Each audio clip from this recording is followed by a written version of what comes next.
What's wrong with you? Why can't you just sit down at your desk and get this done? Hey friends, welcome back to my channel. My name is Candice and I'm an ADHDer helping you understand and manage your brain on this channel, Your ADHD Girl. Today, I'm talking about a subject that's quite touchy for me and hard to talk about, which is procrastination. Why is it hard to talk about? Because I have a lot of painful memory linked to procrastination. Back in high school and university, I wasn't very good at turning in my homework in time, and there was a lot of procrastination going on, a lot of extreme procrastination that I'm sure you're familiar with if you have ADHD. Now, I made this video because, as I said, procrastination used to be a huge problem in my life. But now that I'm diagnosed and that I've learned about how my brain works, all the good things that actually happen after my diagnosis are linked to everything I learned about procrastination and how I managed to overcome procrastination every time I want to do something meaningful in my life. And that's what I want to do with this video. I want to be the person I wish I had back when I was in high school and I didn't know how to get started on an essay. And I want to give you the one key that, when you understand it, can help you overcome procrastination. Little side notes, new thing on this channel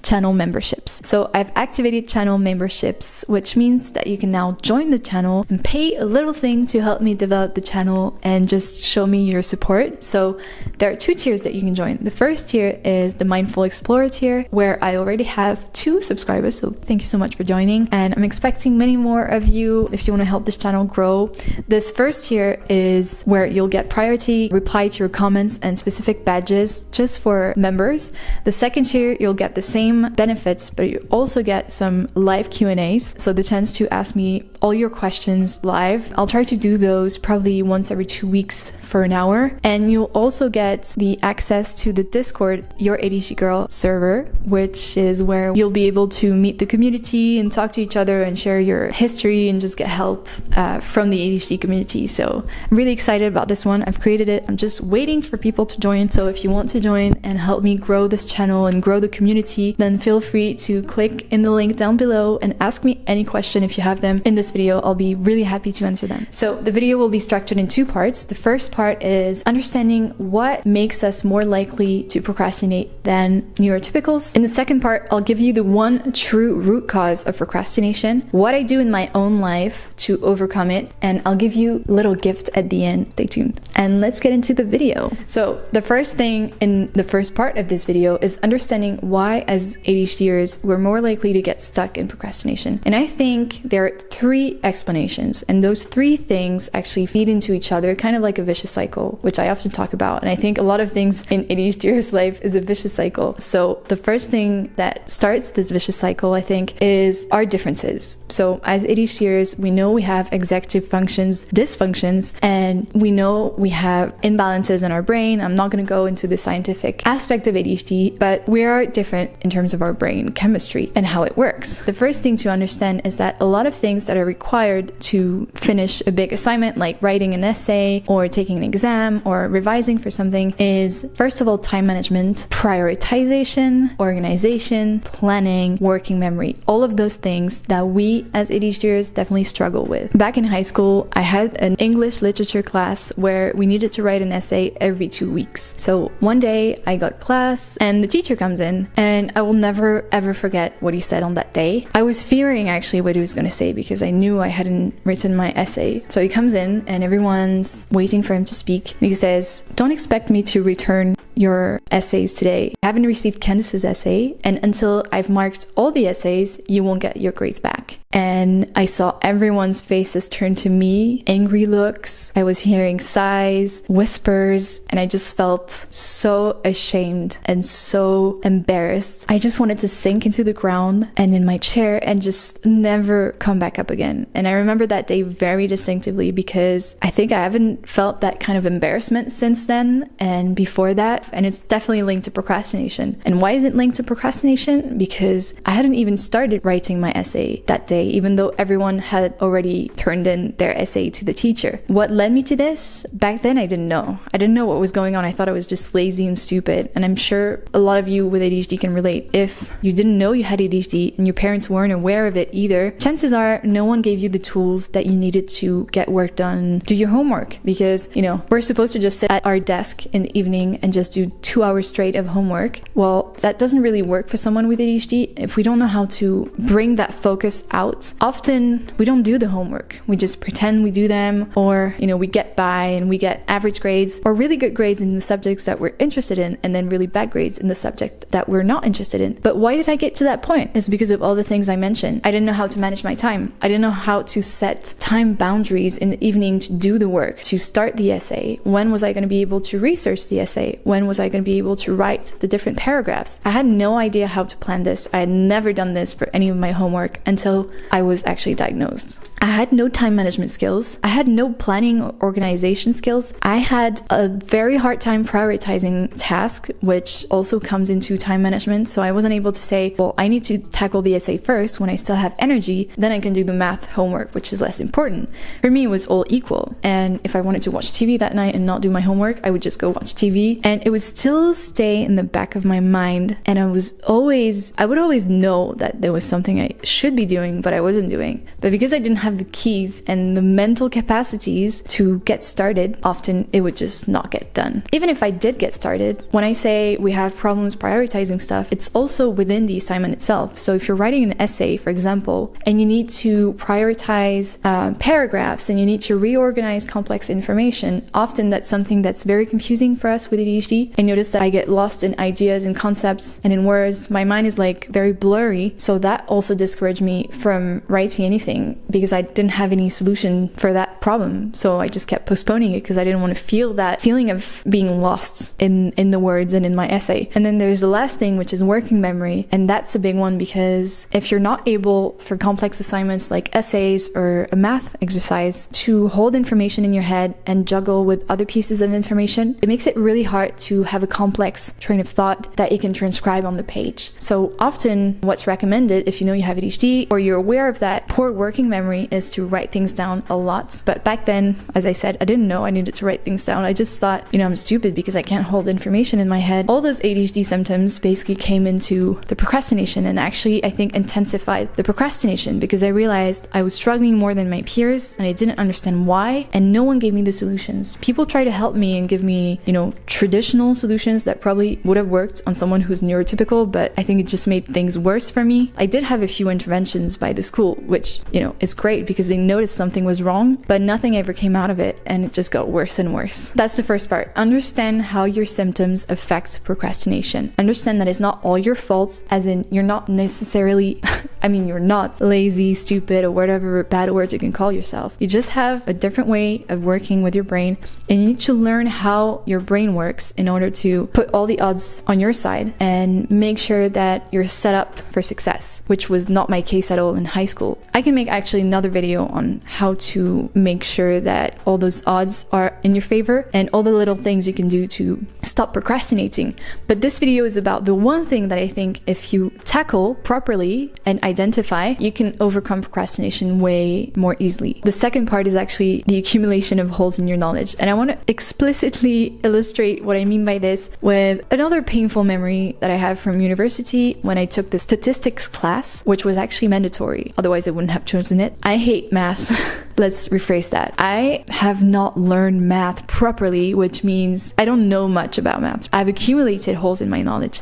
And so at university, when I needed to take the statistics class, I failed the first time because I didn't study, because I didn't learn it. As I mentioned earlier, because math wasn't interesting to me, I wasn't able to focus as much on it as I was with other subjects, like, psychology or biology, for example. So I failed my statistics class. I had to retake it during the summer. So I prepared myself in the only way I knew how, which was rereading my course, underlining a few things and thinking I was ready. And then I failed even harder, which means I didn't pass the class. I just failed the class, which was actually kind of embarrassing because no one else, failed this class. It wasn't that hard, but I know why I didn't study. And I know this happened in a lot of other areas in my life where I have accumulated so many holes in my knowledge that the most basic thing that everyone knows how to do, so like arithmetics and mathematics, I don't really know how to do them because I never practice. No matter how smart or how intelligent you are, if you don't really learn and practice what you're taught in school, especially in a field like mathematics, you can't really come up with it. You need to learn it. You need to practice it in order to get better at it. I knew I had to catch up so much before being able to actually take the test in statistics and succeed. So I was like, you know what?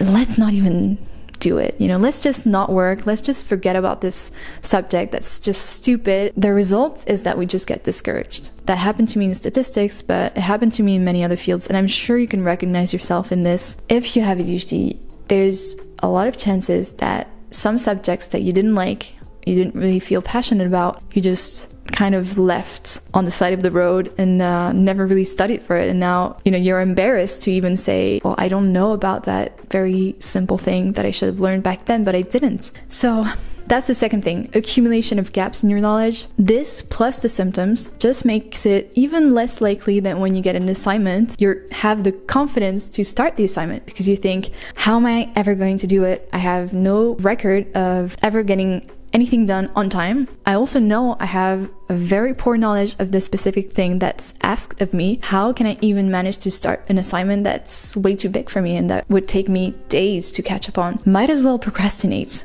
And that's what happens. The third thing that I think is also related to the two first, the symptoms, the accumulation of gaps in your knowledge, lead eventually to a lot of negative feelings. Another example I have, same thing in my English lit class. I went to class one day, got assigned another essay, which we were assigned, every 2 weeks. And from that point on, I stopped going to class. So I think as soon as the deadline hit, I hadn't started writing my essay at all. And because of the previous time when the teacher called me out in front of everyone, because I hadn't written my essay, I just stopped going to class. And the anxiety was rising every day. I didn't go to class, and no one really skipped class in our high school. It was a good high school. People just were really involved in their studies, and no one skipped English literature except me. And it was obvious because we were a class of 15 or 20 people. At some point, my English history teacher told me, Candice, maybe, what's going on? Maybe you should go back to class. Your teacher has been waiting for you. What's going on? And I realized it had been almost a month and my friends were covering for me, but at some point I needed to go back. The crazy thing is that when I went back that day, I had still not started writing the essay, I think. I would still block in so much anxiety and so deep into procrastination, but I still went to class and I thought I had to face the dragon. So I went in. I remember distinctly sitting in the middle of the class with him. They were like my peers all around us, pretending to be working, but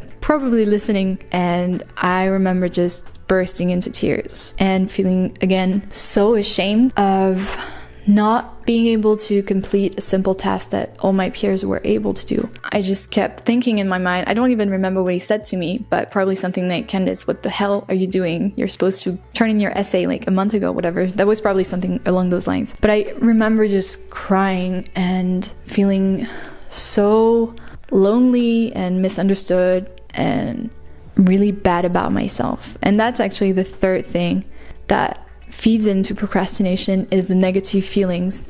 The negative feelings that we feel after procrastinating so many times because of all the track record we have of not starting on time, not handing in stuff on time, not really showing up for projects that we want to do or we need to do.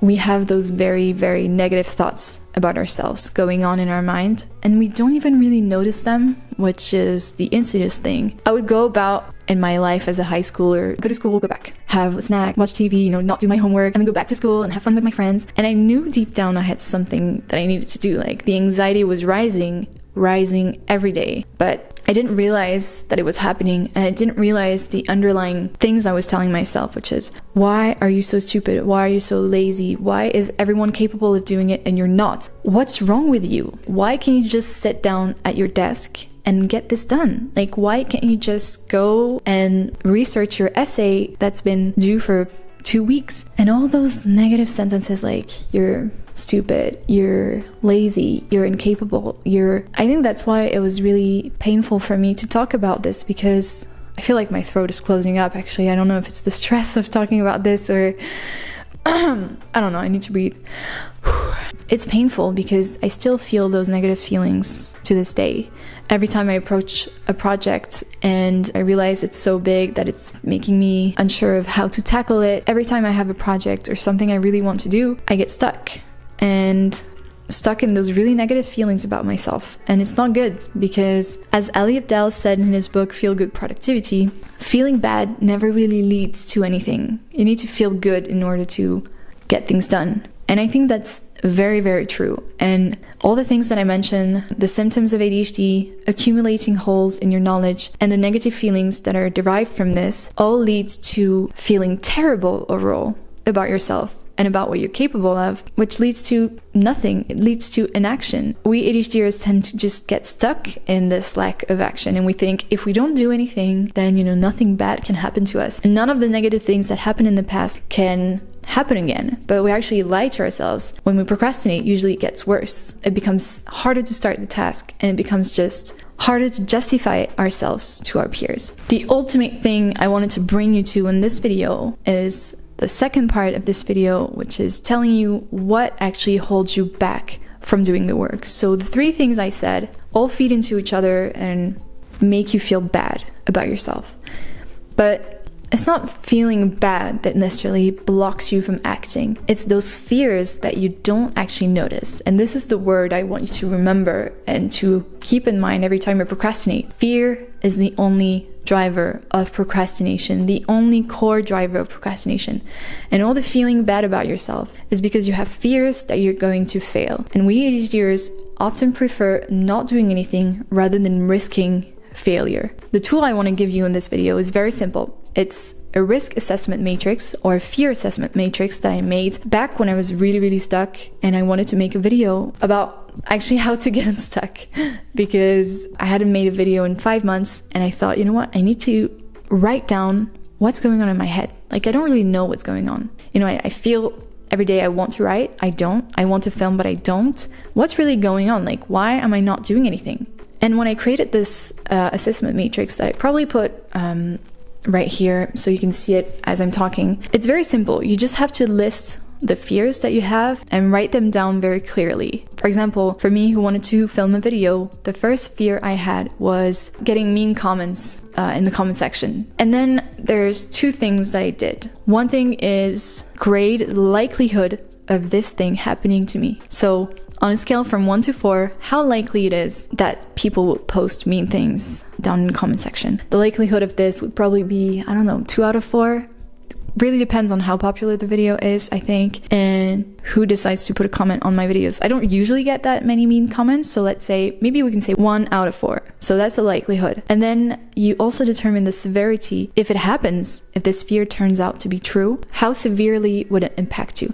So for a mean comment to be posted on my video, I actually don't care that much in the end, because I'm just gonna see it, maybe I'm gonna feel bad for a few minutes, but usually what I tend to do to mean comments is liking them, because I just send love out instead of replying in hateful ways, which I often want to do, but I just read a few seconds and then I just heart the comment. So if you see me hearting hate comments, that's just why. That's just my way of dealing with them. But it's not that severe, so I would grade it probably like 1 in 4. And what I do is then a very basic mathematical operation of multiplying the likelihood with the severity, and the number I get will be how I rank my fears, will be the level of risk that this fear is resulting in.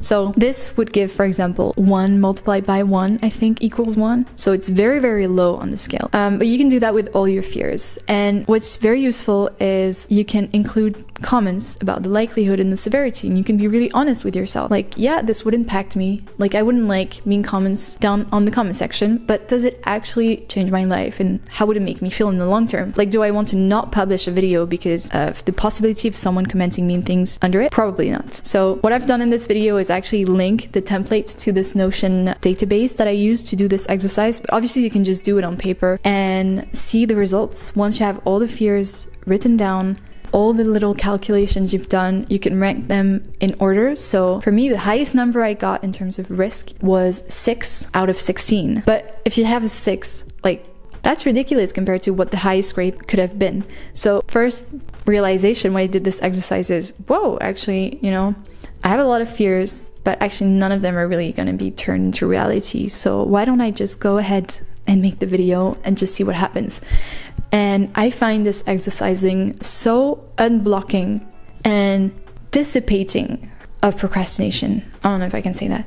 It's just, this exercise is really what if I'm really deeply stuck in something I want to do, I really want to get that project done, I really want to start something meaningful to me, but I have all those fears, I really find that writing them down is the key to overcoming them. So I hope you use that template I will give you in the link below. You just have to click on it, enter your email address, and then it will be sent to you by email. I don't do it always, and I realize that when I don't do it, I get stuck for longer, and when I do it, I get unstuck very quickly. So try it, let me know how it works, let me know how we could make it better as a system to get unstuck and, you know, say bye-bye to procrastination. Thank you so much for being here, subscribing, liking the videos. I hope you enjoy the content, and I'll see you in the next one. Bye.